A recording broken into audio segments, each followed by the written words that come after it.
안녕하십니까, 이범진입니다. 자, 우리 보관화형론 관련해가지고 핵심 내용만 좀 간략하게 좀 얘기를 해볼게요. 제가 뭐 한 강의에 하나만 담지 않고 여러 챕터를 담으니까 여러분들이 그것도 잘 참고해 주시고요.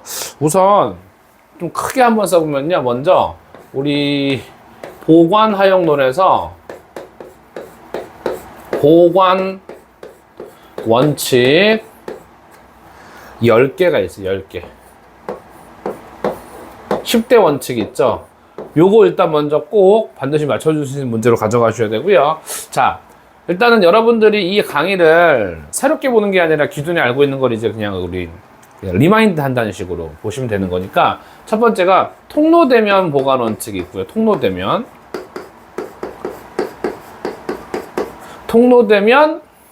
뒤에 보관 원칙은 생략을 할게요. 보관 원칙 있어요. 통로대면의 키워드는요, 이렇게 보시면 돼요. 서로 마주보게 보관. 이것만 가져. 서로 마주보게 보관을 한다. 이렇게 키워드 잡아주시고, 서로 마주보게. 통로를 가운데 두고 서로 마주보게 보관을 한다. 그 다음에 두 번째가 높이 쌓기 원칙이에요. 높이 쌓기 원칙이고요. 높이 쌓기 보관 원칙이고요. 렉을 사용. 파레트 렉을 말하는 거죠. 렉 사용 꼭 키워드로 기억해 주시고요. 그 다음에 세 번째는요, 선입선출 원칙입니다. 선입선출 보관 원칙. 선입선출은 뭔지 아시죠? 먼저 들어온 걸 먼저 빼는 선입선출. 네. 먼저 입고된 거를 먼저 출고한다. 이렇게 한번 좀 기억해 주시고요. 그 다음에 이제 네 번째 뭐가 있냐면요. 뭐가 있을까요? 그렇죠. 회전 대응 보관 원칙이 있고요. 회전 대응 같은 거는 키워드가 입출고 빈도예요. 빈도. 입출고, 그렇죠. 빈도라는 말이 나오면 무조건 회전 대응의 원칙, 회전 대응 보관 원칙 찍어주시면 되고요.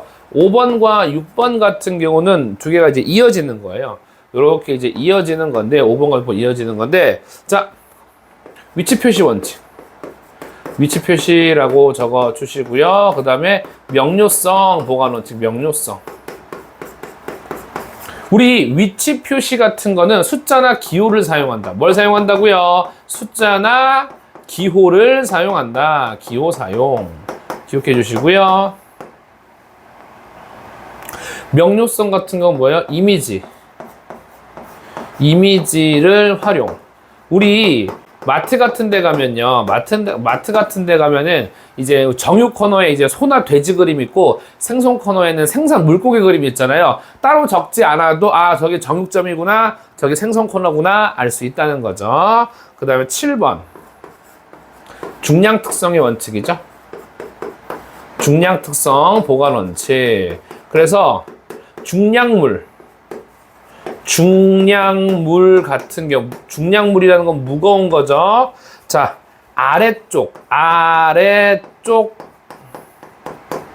보관한다는 거. 또는요, 아시겠지만 출구 쪽이 입구 쪽이 무거우니까 출구 쪽 보관. 왜냐? 갖고 나갈 때 최대한 조금 들어야 되니까 출구 쪽에 보관을 한다. 기억해 주시고요. 네, 좋습니다. 8번은 형상 특성입니다. 형상 특성 보관 원칙인데요.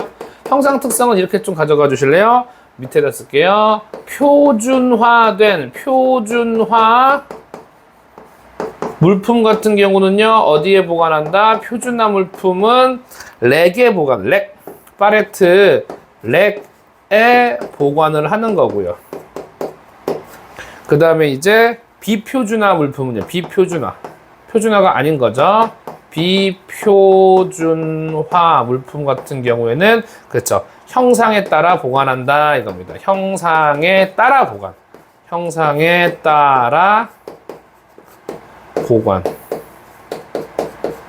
네, 형상에 따라 보관한다. 이것 좀 기억해 주시면 될 것 같고요. 그 다음에 9번 같은 경우는, 자, 통로대문부터 형상특성까지 쭉 있었죠. 9번 같은 건 이제 그게 있습니다. 동일성, 유사성 원칙. 동일성, 그리고 유사성 원칙.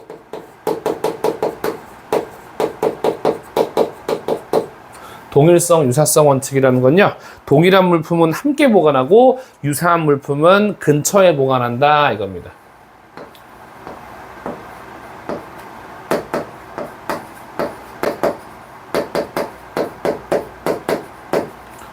동일한 물품은 함께 보관.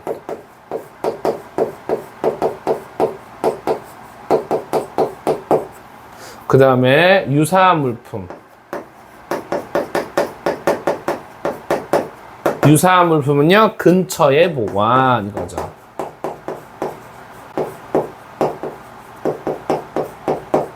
근처에 보관이죠. 10번. 10번은 네트워크예요, 네트워크. 네트워크 보관 원칙이죠. 키워드. 서로 연관성. 키워드가 뭐라고요? 연관성.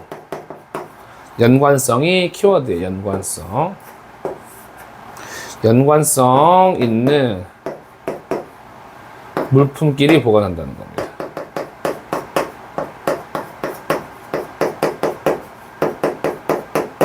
요겁니다.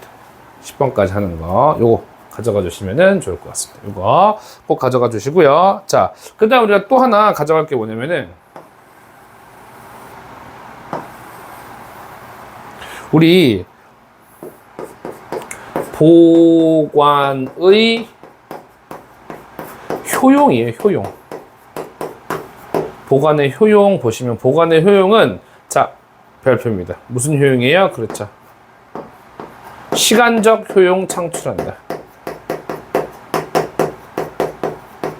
효용을 창출하고요. 네. 또 하나. 이거 기억나시죠? 생산 시기 그리고 소비 시기의 불일치를 완화한다라고 꼭 가져가 주세요. 불일치 완화. 네. 꼭 기억해 주시면 될 것 같습니다. 네. 네. 두 가지 챕터 한번 꼭 중요하니까 가져가 주시고요. 그 다음에 또 가져갈 게 뭐냐면은, 우리, 이거 있죠. 어떤 거 있냐면 또 우리가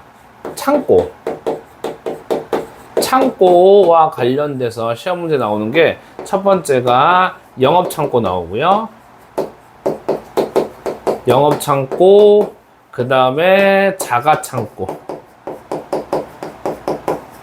그리고 서브로 조금 나오는 게 리스 창고 나오죠. 근데 우리 리스 창고 같은 경우는 임대 창고예요. 임대. 자, 영업 창고, 자가 창고, 리스 창고. 아무래도 이 두 개를 비교하는 게 가장 많이 나오고요. 이게 잘 보세요. 리스 창고는 오해하시면 안 됩니다. 전부를 임대하는 거. 전부를 임대. 뭐 일부 있는데 전부를 임대하는 거고요. 아예 임대. 임대하는 개념이고요. 이거는 자가 화물 보관이죠. 자가 화물을 보관하고요. 이거는 말 그대로 단기 보관. 네, 단기 보관입니다. 그래서 아시겠지만 영업 창고는 시설 투자가 없고요. 자가 창고는 시설 투자가 있어요. 요거 한번 좀 가져가 주시고요. 네, 이렇게 있다는 거 꼭 기억해 주시고요. 그 다음에 또 뭐가 있냐면은 자가 창고는 아시겠지만 자가 창고는 어떤 탄력성이 부족해요. 탄력성이라는 게 뭐냐? 갑자기 장사가 안 되고 갑자기 물량이 줄면은 뭐 창고에 보관하는 양을 줄여가지고 비용을 줄이면 되는데 자가 창고 같은 경우는 내 창고이기 때문에 내가 이미 이 창고를 선점하고 있기 때문에 갖고 있기 때문에 뭐 창고를 없앨 수는 없는 거잖아요. 창고를 없앨 수는 없는 거잖아요. 하지만 우리 요 영업창고 같은 경우는 실제로 내가 보관을 하고 있다가 물량이 늘어나면 더 큰 창고를 확 옮겨도 되는 거고, 이사 가도 되는 거고, 그게 아니라고 한다면은 줄었다, 물량이 줄었다, 그럼 창고 짐 빼면 되는 겁니다. 그리고 당분간 보관 안 하면 되는 거고요. 탄력성이 오히려 존재하죠. 이런 식으로 조금 비교하는 문제가 나올 수 있다는 거 챙겨주시고요. 그런 거. 네. 그리고 우리 리스 창고나 영업 창고 좋은 점이요. 비용 정산이 명확해요. 딱 필요한 돈만 딱 이게 납부하는 거니까요. 비용 정산이 명확하다는 거. 챙겨주시고요. 네. 그렇습니다.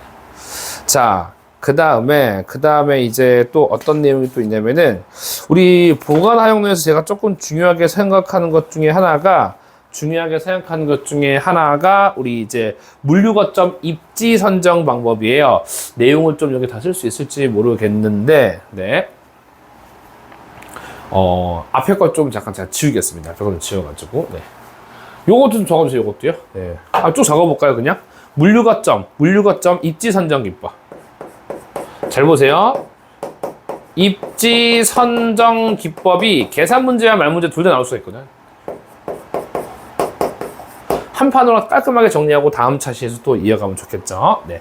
입지 선정 기법인데, 사실 제가 이 보관량은 좀 찍고 있지만, 죄송하다고 해야 될까요? 보관량은 좀 업로드가 촬영도 늦었고, 업로드 늦었는데, 왜 이건 제가 그런 선택을 했냐면은, 보관량은 사실 좀 쉽습니다, 문제가. 쉬워서, 좀 여러분들이 어려워할 수 있는 것들에 좀 에너지를 쏟다 보니까 국제물류론의 에너지가 많이 쏟아졌고요. 법규도 해야 되는데, 지금 시험을 지금 2, 3일 앞두는 상황에서, 저도 지금 일과를 마치고 와서 바로 찍는 거라 상당한 체력 소모가 있습니다. 지금 사실 이 영상을 찍은 지금 시간이 지금 저녁 7시 반이 넘었는데, 사실 밥도 못 먹고 지금 바로 와서 퇴근하고 하고 있긴 합니다. 예. 입지 선정 기법 좀 보실게요. 먼저 입지 선정 기법 첫 번째가 총비용 비교법. 자, 총비용 비교법과 있고요. 잘 보세요. 이거 제가 또 같이 가져갈게. 손익분기점이 있어요. 손익분기점법이 있습니다. 그러니까 이 주제는 아시잖아요. 입지를 선정하는 기법이라서 총 비용이든 손익분기점이든 어찌됐건 간에 뭐예요? 비용 최소화예요. 이건 동일해요. 비용, 둘 다 비용 최소화예요. 최소화. 그런데 중요한 건 총비용 비교법에서의 비용 항목, 손익분기점에서의 비용 항목인데, 먼저 손익분기점에서의 비용 항목은 그렇죠. 고정비와 변동비예요. 고정비와 변동비만 나와요.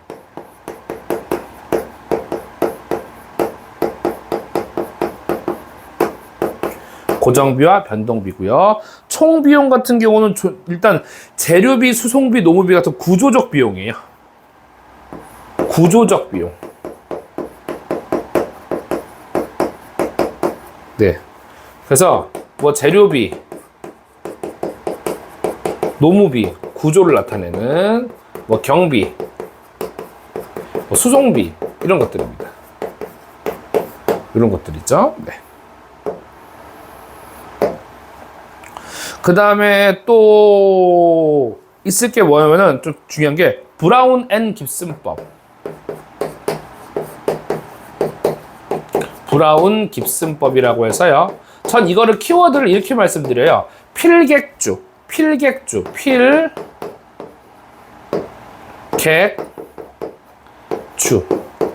브라운 앤 깁슨법은 입지를 선정할 때 반드시 필수적, 객관적, 주관적 인 요소들을 고려할 것이라고 언급이 되어 있습니다.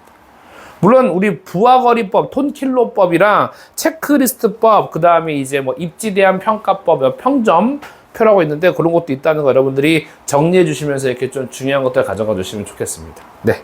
자, 이렇게 좀 보시고 다음 차시에는 우리 렉 같은 거, 렉의 종류 같은 거 우리 문제 은근히 많이 나오고요. 렉, 그 다음에 이제 레이아웃, 그 다음에 이제 조금 중요한 게 이제 우리가 이제 오더 피킹, 그 다음에 이제 철도 하역 같은 거는 우리 예전에 이제 철도 운송할 때 뭐 하긴 했었죠. 그 다음에 이제 뭐 그런 간단한 것들도 조금 보면서 보도록 하고요. 뭐 나올 수 있는 거 몇 개 더 재고 같은 거 종류 보면은 한 3강에서 4강 정도 하면은 얼추 좀 마무리가 될 것 같습니다. 그렇게 생각해 주세요. 여러분 수고하셨습니다.